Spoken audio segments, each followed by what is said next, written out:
This one makes a lot of sense to me. And honestly, I kind of poo-pooed on it a few weeks back, but the more and more I do look into this, it's making a lot more sense to me. And to me, this is the play. This is the play. This kind of screams Pirates. And it's Michael Conforto. He's their 32nd ranked free agent, 2-year, $18 million deal. So now we're getting under 10 million. We're at a $9 million price point, right? For Michael Conforto. And when you look at Michael Conforto, it wasn't sexy last year. Like it was like a 1.5 WAR season. It was above average hitting wise. You know, he hit like 20 home runs. I mean, it's solid, but it wasn't Tyler O'Neill like. It wasn't Jock Peterson like. We were talking like 30 home run pop and really, really good bat. But when you look at Conforto, he plays defense. Like there's, we talk about warts and such, right? Peterson doesn't really play good defense. He's been healthy recently. You know, he wasn't healthy before, and that's why he was, you know, not playing a whole lot of games, sign cheap, but 125, 125, 130 last year. So relatively speaking, he's on the field for the most part. It's not like he's out for entire months, you know, or out for the whole year.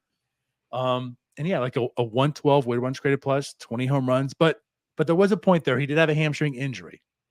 When he came back, he was awful. Like point blank, he was awful. I think like a 45 weighted runs created plus the 1 month, like a 70. But then he got hot and he finished the year really strong. So like he started the year pretty good, got injured, maybe took some time to get back from the hamstring and get healthy again. And he finished strong.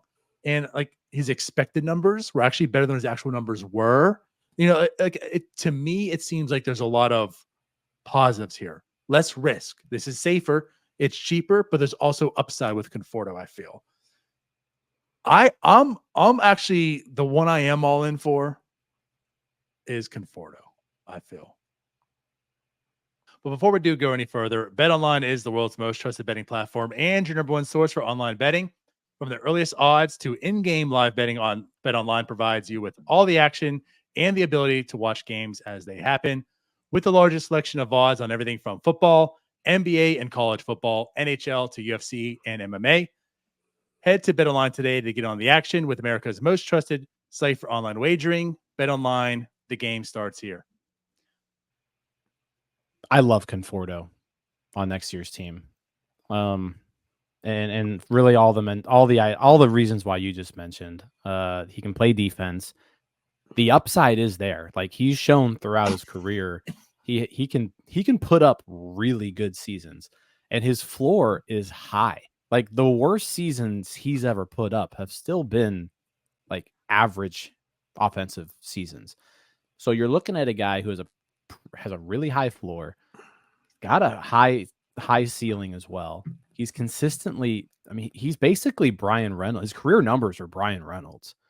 I feel like he's a pretty underrated guy just because of, you know, that injury that, I mean, he I guess he's, you know, skipping all of 2022. I think just kind of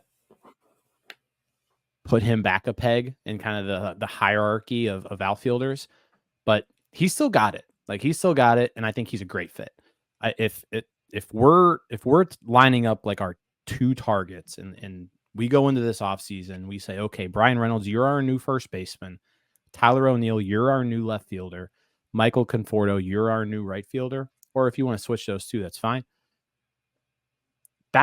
Honestly, that's a successful offseason in my book. That's filling two holes that were huge holes with real major leaguers with upside. I'm all in on Conforto. No, I agree. If we're looking at the grand scheme of things, I think that Conforto is probably the best fit that they could have. And I think this is something the Pirates haven't done very well at, is attacking those guys that maybe we get to February and March. Like a Michael Conforto, I think might end up being in that situation. They don't have a contract. There are guys out there that you can go get for cheaper deals. And I do think that Michael Conforto is one of those guys. And I don't know about you guys, but I feel like he's always been a Pirate type of guy. I feel like I've been hearing about Michael Conforto to the Pirates for like 10 years. When he was a free Yeah. agent last time, like I thought he was a perfect fit then. Like that 2022 to 2023 offseason, He I does. thought He he was just been a great fit. fits. Yep. So yeah, I'm all in, and I think the money definitely fits a good bit. So yeah, he's a guy that I think is. We talked about Peterson, we talked about O'Neill, but that's the guy I think fits the best. And I'm really sad that we let Donato take that. But honestly, like I do. It's safer, it's cheaper. Like again, like I feel of all the players, Tyler O'Neill has the lowest floor. Yeah. He could just literally be out the whole year and give you nothing, you know? And Jock Peterson all comes onto the bat, obviously. But, you know, if he's going to be in Pittsburgh, he's going to have to play defense, and that's going to bring him down, you know, his value. Conforto can play defense. The bat, like the ceiling maybe isn't as good as Peterson or O'Neill, obviously, but he's right there. You almost know what you're going to get out of him. And it's certainly more productive than anything they had in right field this year. And I feel like if you're keeping Brian Reynolds in the outfield, like what if they only signed one outfielder? Okay, we'll get there. Like you put Reynolds in right field, that makes Reynolds a better player. You have Conforto on left. You know what I mean? Like now you have Conforto, O'Neill Cruz, and Brian Reynolds. You know what? That's not that terrible of an outfield. Not that we talk about with Reynolds, O'Neill, and Peterson. So, and again, I'm getting to it. If you're much into expected numbers and such like that, like his expected WOBA was actually the same as Tyler O'Neill's last year, where O'Neill kind of overperformed, Conforto kind of underperformed. And so again, like that's kind of where I'm at. Conforto, I feel like being a 110 weighted runs created plus hitter, you know, 10% above average with solid enough defense, it's about what you can expect from him. And I feel like you can safely expect that. And that alone is like 3 WAR gained in the outfield from what they had last year for $9 million. I've got a hypothetical for you because this is a name that isn't on this top 50 list. Let's say Tyler O'Neill doesn't happen. All right. Tyler O'Neill doesn't happen. He signed somewhere else for a lot more money than we're thinking. I would almost be okay with like a constellation if we go Conforto for left, Kepler in right, and then you're looking at right field, and you can make a Kepler Cook platoon out there in right. I would be happy with that. You look at Max Kepler career numbers: 111 weighted runs created plus versus righties, 78 versus lefties. So like the platoon fits him. Conforto does have like the ability to hit both righties and lefties. So you could kind of have him going out there every day if you need him to.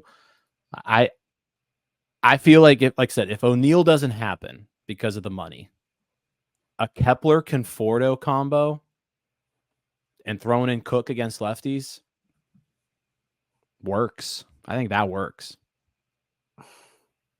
The upside maybe isn't there that you get with it, like O'Neill Conforto, but you got a pretty high floor. Those guys are going to hit. They're professional hitters.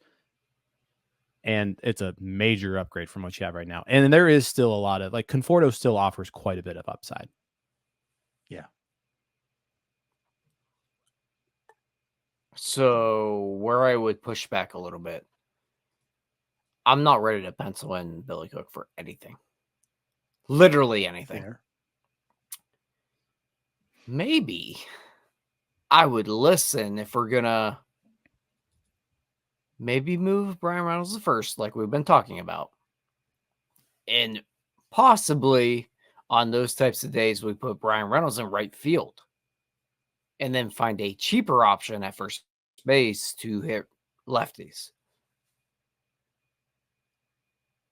I don't know if, like, money-wise, a corner outfielder, it's going to be cheap for a platoon type of guy. You can find a Connor Joe in the dollar store aisle. Doesn't really matter, but maybe you give Brian Reynolds some time in right field, or whatever you have to do. But I just don't know about Billy Cook right now, penciling him for a platoon type of deal. I'll say this with Cook, like he mashes lefties. He showed the short amount of time he was up here, he crushed lefties.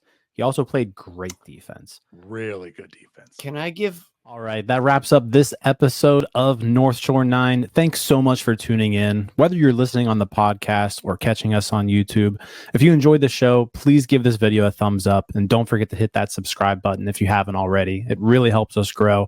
And if you're listening on the podcast, a quick review goes a long way in helping others find the show. Plus, be sure to tell a friend about us. There's always room for more here in the NS9 community. And for those looking to support us a little more, consider joining our Patreon, become an MVP member, and get exclusive perks while helping us continue to bring you more of the Pirates content you love. Thanks again for all your support, and let's go Bucks.